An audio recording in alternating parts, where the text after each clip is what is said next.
Bonjour les Gémeaux, j'espère que vous allez bien. On va découvrir ensemble vos énergies pour la deuxième quinzaine du mois d'août, du 16 au 31.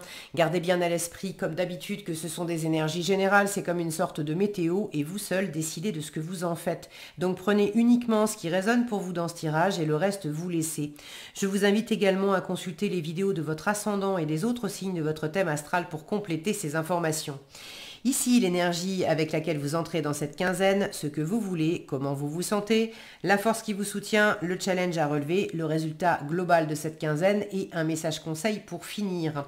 Les jeux que j'utilise dans ce tirage sont le tarot des visions éthérées ainsi que le petit oracle de l'intuition. Et vous retrouvez sous la vidéo en description le lien pour les guidances personnalisées avec moi si vous avez envie d'en faire une. Nous sommes partis. Vous avez le 9 de denier, le 2 de bâton, le 7 d'épée, le 8 de denier, le 7 de denier et le 4 de coupe pour finir.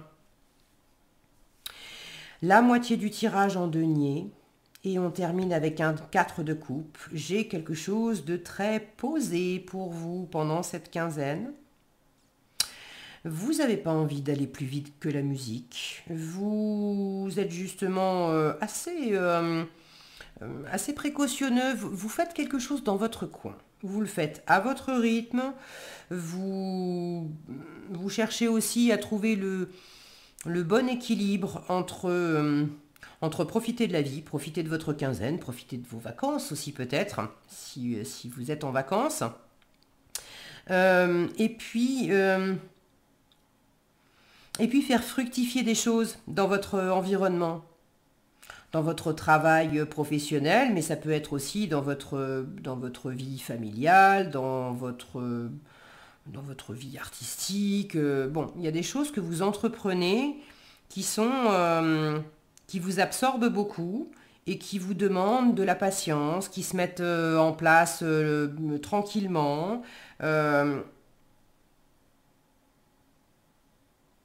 J'ai comme aussi une analyse. Alors une analyse, oui, disons un regard.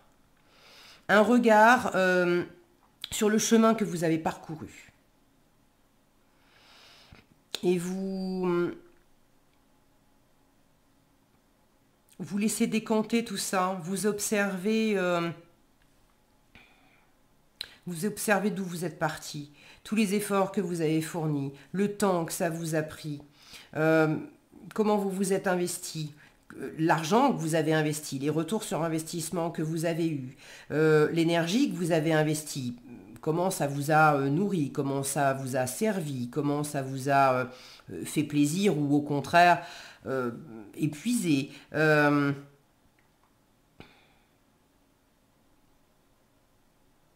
C'est comme si vous preniez le temps, en tout cas à la fin du mois, vous en êtes là avec ce 4 de coupe, de prendre le temps de baisser la cadence, de baisser le régime dans ce que vous êtes en train de faire dans votre quotidien. On démarre avec un 9 de denier, et puis ensuite ici j'ai un 8, et ensuite j'ai un 7, et pour finir j'ai un 4 de coupe.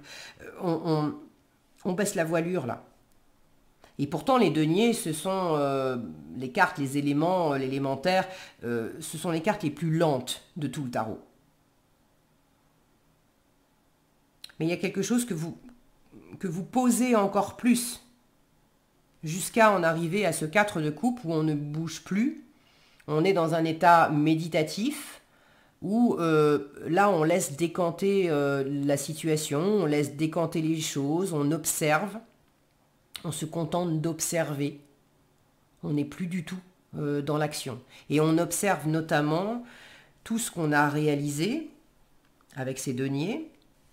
Et vous observez la satisfaction que vous en avez tirée. La satisfaction ou les différents avantages que vous avez pu en tirer par le passé. Et où est-ce que vous en êtes aujourd'hui? Est-ce que ça vous plaît toujours? Est-ce que ça vous nourrit toujours? Et vous avez besoin de prendre ce temps pour observer ça. Parce que dans un coin de la tête, avec ce 7 d'épée qui est en train de regarder ce 2 de bâton, vous avez dans un coin de votre tête une envie de changement. Mais vous ne voulez pas vous tromper. Vous ne voulez pas vous tromper de direction. Vous voulez pas... vous savez aussi que si vous opérez du changement, si vous laissez derrière vous un travail, des activités, que vous changez votre fusil d'épaule sur certaines valeurs qui étaient peut-être primordiales pour vous jusqu'à présent et qui sont peut-être devenues secondaires maintenant. À 20 ans, on peut avoir comme l'ambition, comme l'ambition professionnelle, comme valeur principale. Et puis, à 30 ans, c'est peut-être le fait de fonder une famille qui devient primordial. Donc vous êtes dans cet état d'esprit pendant cette quinzaine, avec ce 7 d'épée, d'observer, regardez comment le 7 d'épée est en train de regarder le 2 de bâton, et puis de regarder dans cette direction-là. Il regarde par-dessus son épaule, il va de l'avant, il veut aller de l'avant, mais il est en train de regarder par-dessus son épaule ce qu'il y avait précédemment. Et ce qu'il y avait précédemment, c'est, vous démarrez un 9 de denier, vous avez fait du chemin. Vous avez su bâtir, construire des choses, vous avez su vous apporter de la stabilité, de la sécurité, développer de l'indépendance, de l'autonomie. Alors pour certains, vous avez su développer une entreprise et être à votre compte depuis un moment. Et dans quelle mesure, soit vous avez envie de changer d'activité, soit, et du coup, de peut-être arrêter de travailler à votre compte, en finir avec l'entreprise que vous aviez jusqu'à présent pour en fonder une autre, soit garder votre structure, mais ne plus peut-être adapter, changer vos services, changer vos produits, enfin, il y a quelque chose que vous allez plus faire comme avant. Pour d'autres, ça peut être changer de lieu de vie, pour d'autres encore, ça peut être... changer votre façon de fonctionner.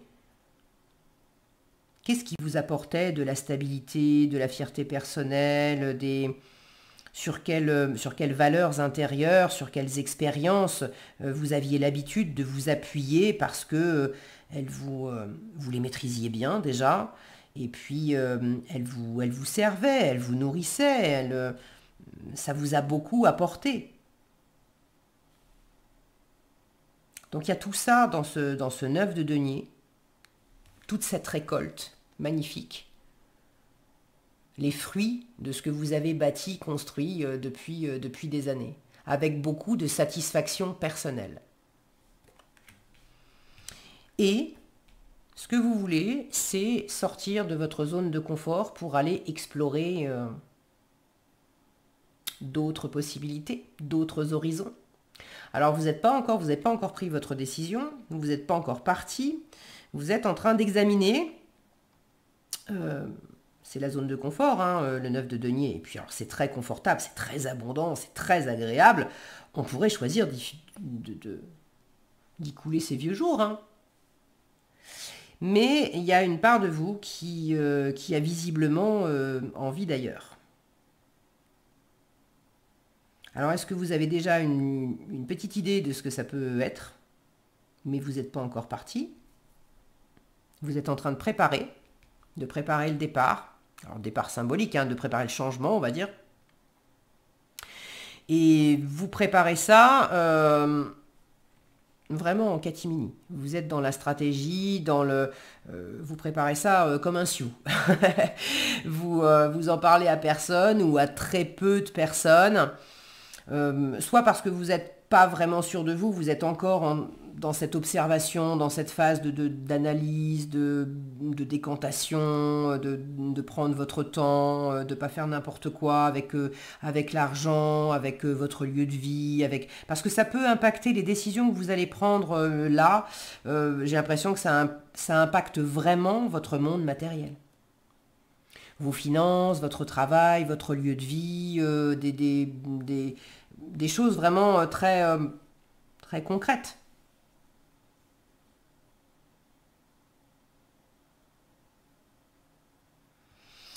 Donc, vous préparez les choses dans votre coin.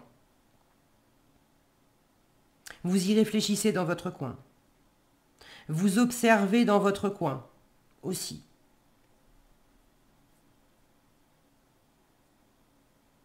Vous prenez le temps... alors, vous prenez le temps voilà, d'observer et également parce que vous êtes encore absorbé dans la matière par des choses à faire. Et finalement, on vous dit, mais c'est une bonne chose. Il ne s'agit pas non plus de se faire des nœuds au cerveau. C'est vraiment en faisant et en prenant... là, on a cette notion d'être en train de forger des deniers, de bâtir. Il s'appuie sur une brique, il y a un mur derrière. Il y a l'idée de bâtir morceau après morceau, étape par étape, quelque chose. Donc on vous dit en force, prends ton temps. Avec ce 8 de denier, prends ton temps. Vous avez une envie de bien faire. L'état d'esprit du 7 d'épée, c'est aussi de faire attention à ne pas se tromper. Vous ne voulez pas vous tromper. Vous ne voulez pas vous tromper de direction. Vous ne voulez pas... Alors, ceux qui connaissent le tarot savent qu'il peut y avoir un côté tromperie, malveillance, etc. dans le 7 d'épée. Là, franchement, dans votre tirage, je le sens pas du tout, mais pas du tout comme ça. Pour moi, si c'est le cas pour vous, dites-le moi dans les commentaires, mais moi, je ressens absolument rien de ce caractère-là de cette carte. C'est juste le côté je fais les choses dans mon coin et j'ai pas envie, moi, de me tromper, de prendre la mauvaise direction, parce que justement, j'ai tellement de belles choses. J'ai mis en place un environnement sécurisant, j'ai... pour certains, ça va être de l'argent. J'ai pas envie de faire n'importe quoi avec l'argent que j'ai mis de côté, que j'ai amassé, etc. J'ai des envies qui vont me demander aussi d'investir de l'argent, mais je veux pas non plus faire n'importe quoi dans mes investissements. Pour d'autres, j'ai envie de déménager, mais bon, j'ai passé vraiment du temps à habiter à tel endroit, et puis je m'en suis occupé, puis j'ai décoré, puis je me suis occupé du jardin, etc. Donc... ceux qui sont dans le jardinage, par exemple, bah, vous savez très bien que c'est... D'ailleurs, on a la carte du jardinier en challenge. Ça prend du temps de faire pousser des fleurs, des arbres, etc. et de récolter. Alors, quand on a envie d'ailleurs et qu'on aime toujours la nature, on dit, bon, faut pas non plus que je me plante parce que tout le travail que j'ai effectué et tout le plaisir que je prends à récolter mes fruits, mes légumes, à sentir mes fleurs, etc., si c'est pour recommencer à zéro ou plus avoir ça ailleurs, est-ce que ça sera vraiment OK pour moi? Donc, prenez vraiment votre temps pour examiner la situation. Vous ne voulez pas vous tromper et on vous dit en force, eh ben, le meilleur moyen, c'est de faire, mais de faire une étape après l'autre en prenant soin des détails.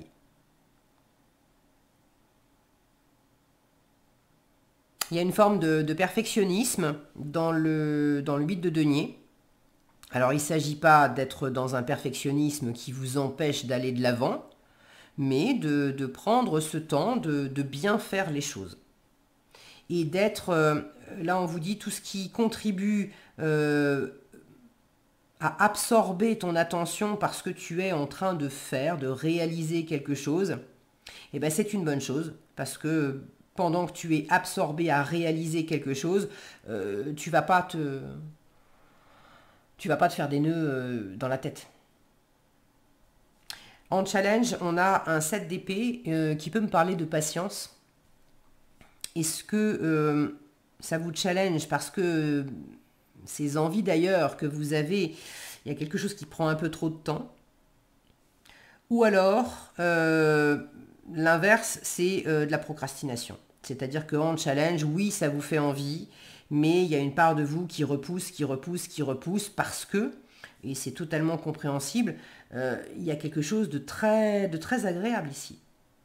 De très agréable.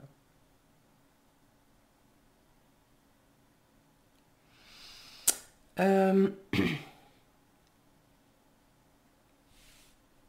y a une situation qui peut mettre du temps à porter ses fruits. On n'est pas arrivé au bout.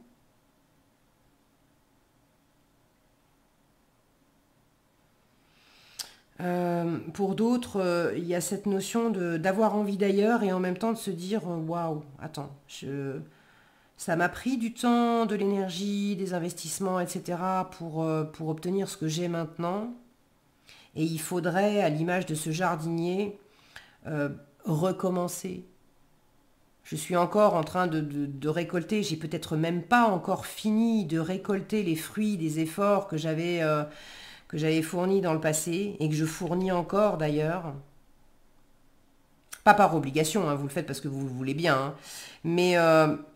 Mais il y a peut-être une part de vous qui se dit, attends, c'est quand même confortable, ça paye, ça me nourrit d'une façon ou d'une autre, et je voudrais remettre ça en jeu, je voudrais ressemer de nouvelles choses en sachant pas ce que ça va donner. C'est pour ça que j'ai toute cette lenteur aussi dans votre tirage. Parce que ce sont des questions légitimes à vous poser et il ne s'agit pas de se précipiter face à ce type de choix. On sait, comme on dit, on sait ce qu'on quitte et on ne sait pas ce qu'on trouve après. Donc vous avez besoin, et c'est ce que vous faites, c'est là où vous en êtes à la fin du mois, vous avez besoin d'examiner les choses tranquillement, posément. Vous y réfléchissez pendant que vous continuez de faire des choses que vous faisiez déjà, qui vous nourrissent, et voilà. Mais quelque part, vous détricotez aussi un petit peu ce que vous êtes en train de faire, ce que vous aviez l'habitude de faire.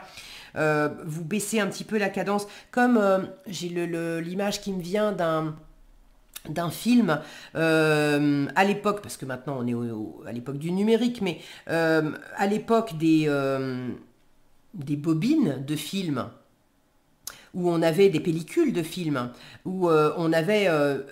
c'était image par image, et du coup c'est parce que c'était en mouvement, la bobine était en mouvement, qu'on avait cette notion de mouvement de l'image.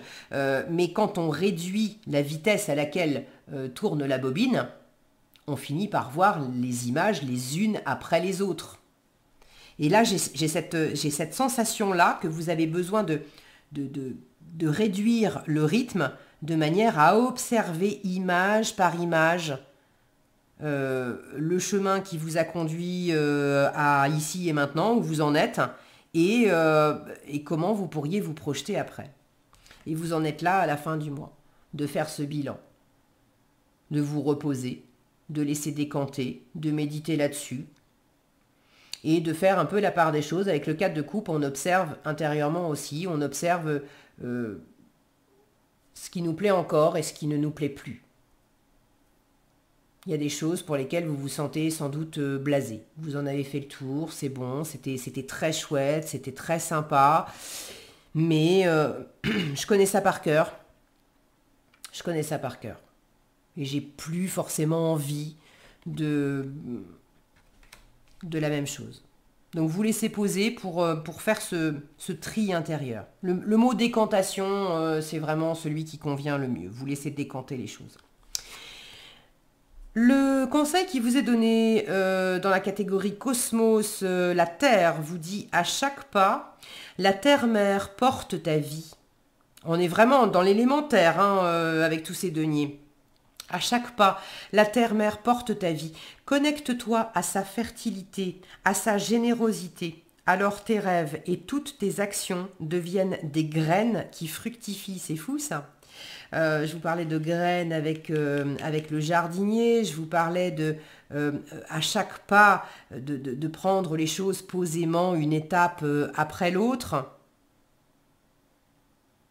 Sympa, ça vous fait un bon petit résumé. Voilà ce que j'avais pour vous, les Gémeaux. J'espère que cette vidéo vous sera utile. Si elle vous a plu, je vous invite à la liker, la partager, la commenter. Et pour être averti quand je publie de nouvelles vidéos, il suffit de vous abonner et d'activer la cloche des notifications. Prenez bien soin de vous, passez une agréable quinzaine et je vous dis à bientôt dans un prochain tirage.